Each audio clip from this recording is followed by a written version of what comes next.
Alright, what's going on everyone? It's Sean. Welcome back to the channel. I've tried to film this video about 3 times so far, and every time my camera has failed on me. So hopefully this time it works.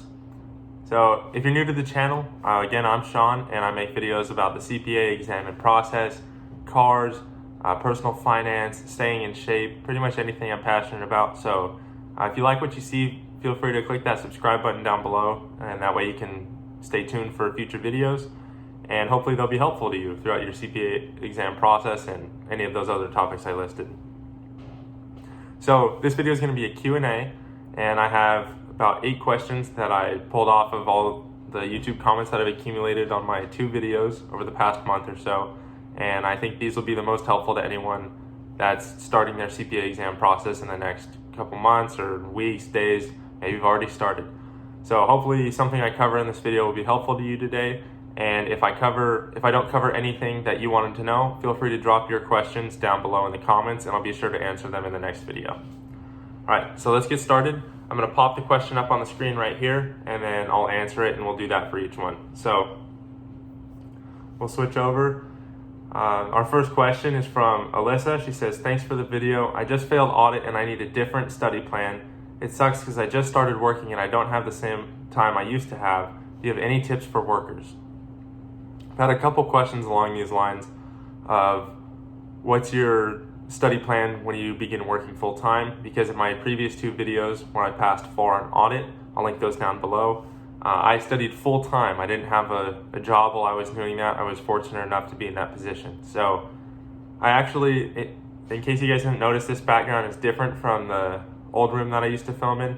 I moved into a new house and I started my job full-time, so I've been working full-time for about 2 weeks now, and I have actually started studying, so I'll go into my study plan now for that. Basically, studying full-time when you're working is a lot different because you're more fatigued from your workday and you don't have time, obviously. So every single night, I'll basically be following the same study plan I did for my other 3 exams actually. I already took reg before I started working, and all I have is BEC left.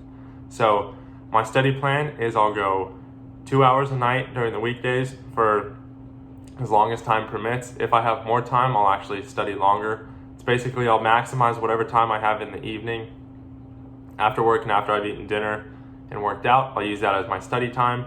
And then on the weekends, I plan to use 3 to 4 hours in the mornings to study, and that way I have the rest of the day to do whatever I want to do.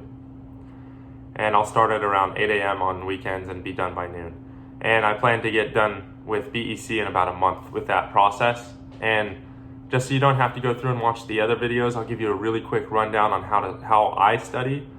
I use Becker as my study material. I found that it works best for me, but I know plenty of people who've passed with Roger and Ninja and other CPA exam materials, so you choose the one that's best suited to you. And for Becker specifically, I'll go through and I read the lectures. I don't watch the videos. I read through the entire lecture and take notes on my computer. Then I do the skills practice for Becker, and then I'll do the multiple choice questions. Most of the time when I'm doing the multiple choice questions, I do get about like 50 to 60%. So if you're in the same boat, don't feel bad. I've gotten 50 to 60% on every single multiple choice section I've done the first time around. And then I'll go through and do it as many times as I need to in order to get 100. Once I learn why I'm getting those multiple choice questions wrong and I start getting 100% on them, I'll move on to the next module, and I repeat this process throughout the entire section of the CPA exam that I'm going to take. So far it's been pretty effective. So I'll do the simulations as my initial portion of my review phase. Once I do all the simulations, I'll write down whatever sections I struggled on, and then I move on to the mock exam number 1. I'll do the mock exam, review, look at the percentage breakdown of my scores per section, and I'll see which sections I really struggled on. I'll grill multiple choice questions over and over until I feel that I'm at a point where I can take the next mock exam, and then I do the same process over until hopefully I get a 75 or higher on my final mock exam. But even then, if you get a 60, you'll probably be okay on the real exam. So that was a great question. I know that was a long answer, but hopefully it was thorough enough to help. If you want a more thorough answer on how to study for the CPA exam and actually see it step by step go click the link to my FAR video down below. Again, it's in the description, and it'll give you a really detailed layout of exactly how I studied. So let's go to the next question. We have Kong Vang. He said, Sean, do you take intense notes while reading through each module? If so, do you believe taking intense notes helps, and do you read your notes? Yes, I do take notes when I read each module. By intense, I'm assuming you mean just thorough. And yes, they're very thorough because I really only take notes on stuff I know I either won't remember or I don't already know. And with reg, that's pretty much everything. I didn't have any background in tax other than a class that was not really engaging. So I took a lot of notes for reg, about 150 pages worth in Google Docs. And yeah, I took very thorough notes on pretty much every single topic. Do I believe taking notes helps? I think that varies on a case-by-case basis. And if you're someone who can just read and remember exactly what you read, then good. Lucky you. Personally, I have to take notes on some stuff just to, I feel like typing it out really helps me remember it because I'm like, okay, I've seen this before. What exactly did I remember about it? And if I don't remember it, I can always do Control F on my computer and then search for the words in the actual Google Doc, and it'll pull up any notes I have on that subject. And then finally, to answer the last part of the question, do you read your notes? I don't read my notes in the entirety once I've taken them. I really only use it as a tool for studying once they're done. And again, I use the Control F function and I just search through the notes once they're done, and that helps me find stuff much more easily than thumbing through handwritten notes. Okay, for our third question, we have Dennis Chen. Said, thanks for the advice. After spending 6 weeks studying all the material, I have around 2 weeks until I take FAR, and I don't remember some of the earlier chapters because they were so long ago. Would you recommend doing the final review before jumping into multiple choice, or should I go straight into multiple choice while using the final review? I think that's a good question. I've had a lot of people ask me if I use the final review or not, and my answer is no. I really personally feel that the final review is a waste of time because the review that Becker offers is a blanket review, and some people may have a better understanding in some subject areas than others. So I think you need to have a personalized review and just do multiple choice over and over and really pay attention to the sections that you're struggling in and be honest with yourself with knowing why you got answers wrong and really honing in and focusing on learning the material and not just memorizing the answers. So I think the final review is a waste of time, but other people may feel differently, and that's fine. So maybe check it out, see if it's worth it to you. Personally, it wasn't to me, so I just did multiple choice over and over, and I was fine. Okay, so now we have the fifth question. It says, did you make separate documents for each F? This question was on my FAR video, so for each F, they just mean each module. I just finished reading the first module, but read the book and took notes in a notebook. How'd you copy the notes electronically? If you took notes in a notebook, you're kind of just screwed, for lack of a better word. I'm sure there is technology out there that will convert a picture to text, but it's probably expensive and it will probably take a while.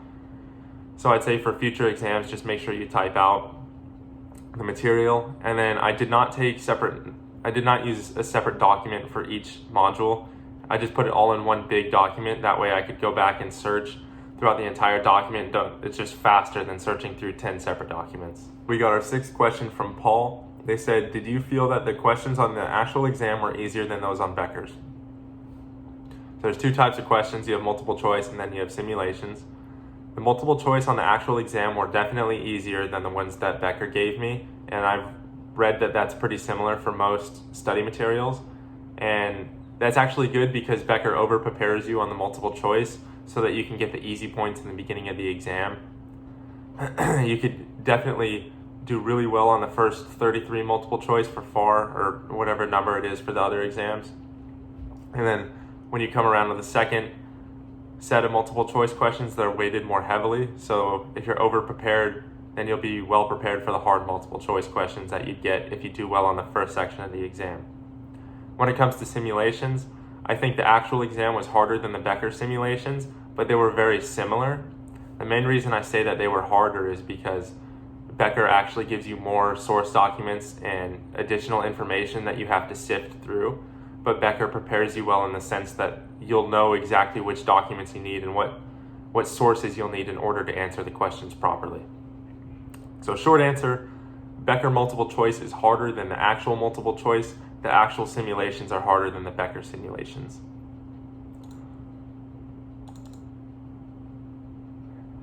Now we have our 7th question from George. What is your habit of learning multiple choice that is able to get a high score on mock exams, and what are you doing that other people are not doing? I went over this a little bit earlier in the video. Basically, for multiple choice specifically, whenever I'm going through it, I always read. If I get it right and I answer in my head why I got it right before I actually click the correct answer, I know I can just move on because I know why I got the question right. Now, throughout college, I was really good at guessing. Like you learn how to take tests as you progress through college and your academic career. And I know a lot of us can guess answers just based off narrowing it down to like a 50-50 chance. So in a situation where I just guessed the answer and got it correct while I was practicing and reviewing for the exam, I would click it, whatever answer I felt was most correct, and then I would read why it was correct if I got it right, or read why it was wrong if I got it wrong. And I would always try and commit that to memory. And then if there was questions I absolutely had no idea how to answer it, I just click one that I knew was most likely wrong. That way I didn't accidentally guess correctly. And then I would do the same process where I just click and then read why I got it wrong and really try and understand it. Okay, so we have our 8th and final question now, and I wanted to end with this one because I feel like it's the most important, or not the most important, but the most pressing question a lot of people ask. And this, I don't know how to pronounce your name, but I think it's a great question. They said, did you feel like you passed whenever you left the testing building? A lot of people think they failed only to find out that they actually passed. And I'll answer this separately. So for FAR, I didn't feel like I passed, but I also didn't feel like I failed. I more so left the building knowing that I put in the time and effort required in order to get a passing score, and I just reminded myself that I need to trust basically my training, all my studying, and the time I put in and the dedication, and just trust that I did enough to get a good grade, and then I ended up passing with a 90. So I didn't feel like I passed. I wasn't like, heck yeah, I killed that test, but I definitely was like, oh man, I definitely bombed that. I just felt kind of neutral on FAR, which was good. Now for audit, I got an 83 on audit, so I actually did worse than I did on FAR, but I actually felt significantly better coming out of audit than I did on FAR. Coming out of audit, I had a pretty strong feeling that I passed just because I breezed through everything really easily, and I did the whole test in like 2.5 hours.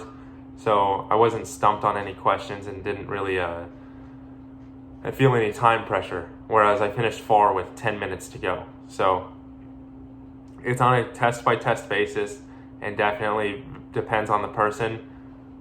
I have not walked out of a test feeling that I failed yet. I took reg, and it was definitely the hardest test I've taken, but I didn't feel like I failed. And I don't have the score yet, so I can't comment on whether or not I passed, but I get the score November 5th, so I'll definitely release a video either the 5th or the 6th explaining the whole process for FAR and what I did and my score, whether I passed or failed. So that's the end of the questions. If I didn't answer anything that you wanted to know, please leave a comment down below with a question. It can be on anything related to work, studying, cars. I don't care. Just ask whatever questions you want, and I'll be happy to answer them. And yeah, stay tuned for more videos soon. I'm going to be making a video on how I stay motivated through the whole studying process and through working very soon, and that'll be up on the channel. So if you enjoyed this video and it was helpful, please leave a like and subscribe so you see more videos in the future. And again, if you have any questions, drop them down in the comments below. Thanks for watching, and I'll see you guys on the next video.